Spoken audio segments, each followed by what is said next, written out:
ಈ ದೇಶ ಬಿಜೆಪಿದಲ್ಲ, ಜೆಡಿಎಸ್ ದಲ್ಲ, ಕಾಂಗ್ರೆಸ್ ದಲ್ಲ. ಈ ದೇಶ ನಮ್ದು ನಿಮ್ದು. ಯಾವ ಬಿಜೆಪಿಯವರಾಗಿರ್ಲಿ, ಕಾಂಗ್ರೆಸ್ನವರಾಗಿರ್ಲಿ, ಯಾರೇ ಪೊಲಿಟಿಕಲ್ ಪಾರ್ಟಿ ಅವ್ರ ಮನೆಯಿಂದ ದುಡ್ಡು ತಂದು ಹಾಕಲ್ಲ. ನಮಗೆ ನಮ್ಮ ದೇಶದ ತೆರಿಗೆನೆ ನಮ್ಮ ದೇಶಕ್ಕೆ ವಾಪಸ್ ಕೊಡಬೇಕು. ಡೆಮೋಕ್ರಸಿ ಸಿಸ್ಟಮ್ ನಲ್ಲಿ ಯುವಕರು ತಾವೇನಿದ್ದೀರಿ, ತಾವು ವಾಚ್ ಡಾಗ್ ಆಗ್ಬೇಕು. ನೀವು ಪ್ರೋಗ್ರಾಮ್ಸ್ ಬೇಸ್ಡ್, ಪಾಲಿಸಿ ಬೇಸ್ಡ್ ನ ನೋಡ್ಬೇಕು, ಹೊರತು ಕಾಂಟ್ರವರ್ಸಿ ಬೇಸ್ಡ್ ಹೋಗ್ಬೇಡ್ರಿ ಅಂತ ತಮ್ಮಲ್ಲಿ ಕಳಕಳಿಯ ಮನವಿ ಮಾಡ್ಕೊಳ್ತಾರೆ. ಯಾಕಂದ್ರೆ ಸಮಾಜದಲ್ಲಿ ಬದಲಾವಣೆ ಆಗ್ಬೇಕಾಗಿದ್ರೆ ನಾನು ಮೊದಲು ಚೇಂಜ್ ಆಗ್ಬೇಕು. ನೀವು ನಮ್ಮನ್ನ ಚೇಂಜ್ ಮಾಡಬೇಕಾಗಿದ್ರೆ ನೀವು ಮೊದಲು ಚೇಂಜ್ ಆಗ್ಬೇಕು.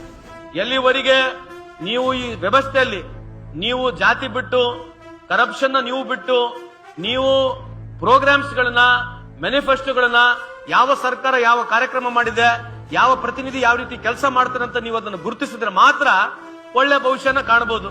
ನೀವೇನ್ ಬೇಕಿದ್ ಮಾಡಬಹುದು, ನೀವ್ ಹೆಂಗ್ ಬೇಕಾದಂಗಿರ್ಬೋದು. ನಮ್ಮನ್ನ ಇಲ್ಲಿ ಬಂದು ಬಹಳ 100% ಕ್ಲಿಯರ್ ಆಗಿ ಎಕ್ಸ್ಪೆಕ್ಟ್ ಮಾಡಕ್ ಹೋಗ್ಬಿಟ್ರೆ ಆಗ್ತಕ್ಕಂಥ ವ್ಯವಸ್ಥೆ ಆಗಕ್ಕೆ ಸಾಧ್ಯನೇ ಇಲ್ಲ ಅಂತ ಈ ಸಂದರ್ಭದಲ್ಲಿ